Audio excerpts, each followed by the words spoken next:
Hello children, in this video I am going to explain this program.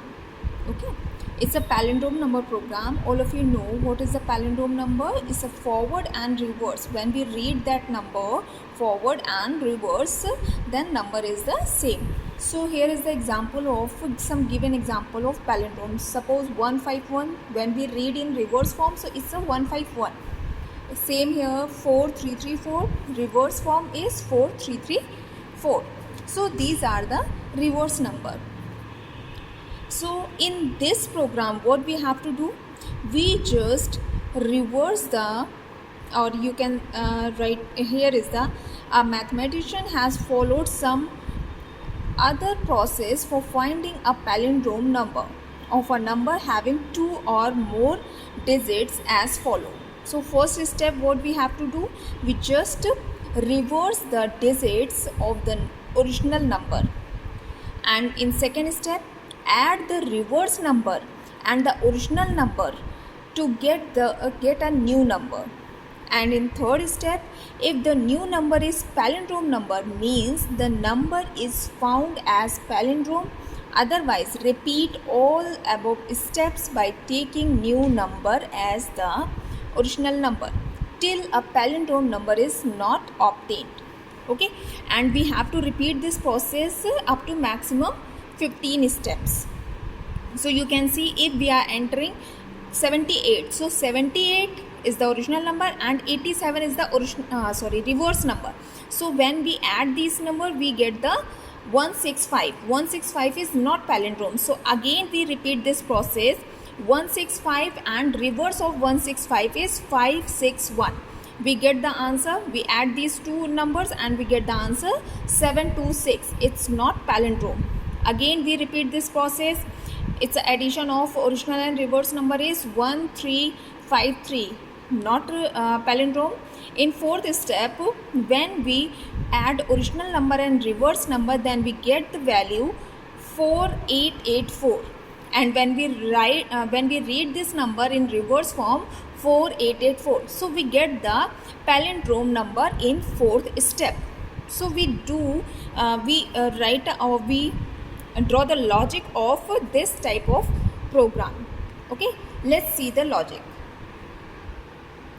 So first of all, we start util package, then create a class as a palindrome, create main method.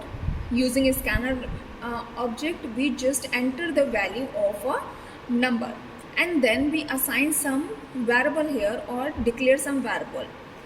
In n variable we store the original value, a variable is count the digit, and I variable for loop variable. Here is I'm taking reverse variable, c variable, and one more variable which is storing the original value. After this, first of all we count the digit, because in the question is given your digit if less than 2, then you have to print invalid and program terminated. So first of all we just count the number of digits present in original number. Okay, it's not less than 2. So here we just write the while loop updation statement and use that variable a variable and increase its value.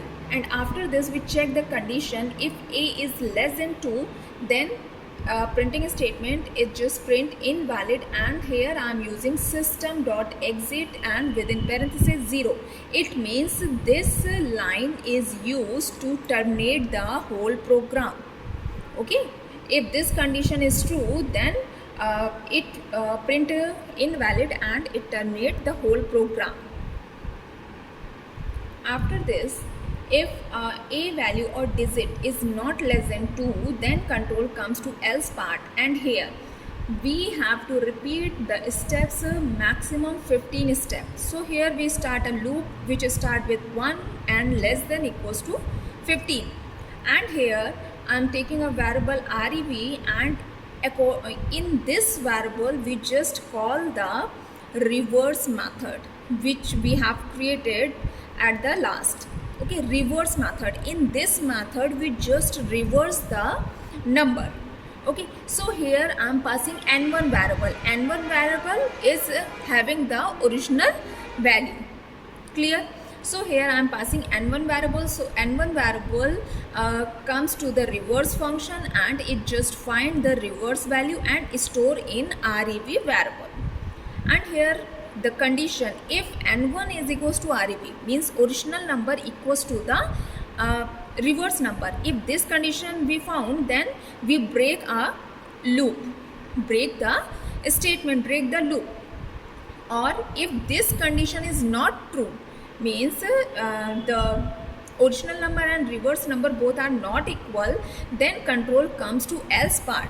And what we have to do, we just add the original number and reverse number. So here we, in n1 variable, we add the n1 is the original number and rev is the original it's a reverse number. So we add these numbers and store in n1 variable, and we count the steps. So here we take a variable c and increase the c value here one by one. Clear? After this we close the outer for loop and this else part. After this we just print here SOPLN number means the original number and the palindrome number and the steps. We just simply print these three terms. After this we create here we create here the reverse method. Okay, reverse method we are using here static and int type. Return type is int, and here we assign some variables. R variable is used to store the reverse value.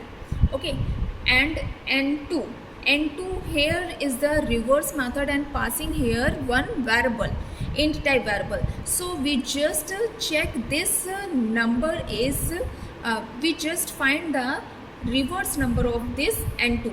So n2 we start the while loop, n2 not equals to 0, then find the last digit and just reverse the number r is equals to r into 10 plus a and update the n2 value, and here we return the r value. R is the reverse value. So when we call this method, here we call this method and passing the n1 value, then control comes to here and n1 value copy in the n2 value, n2 variable, and it find the reverse number, and r value it will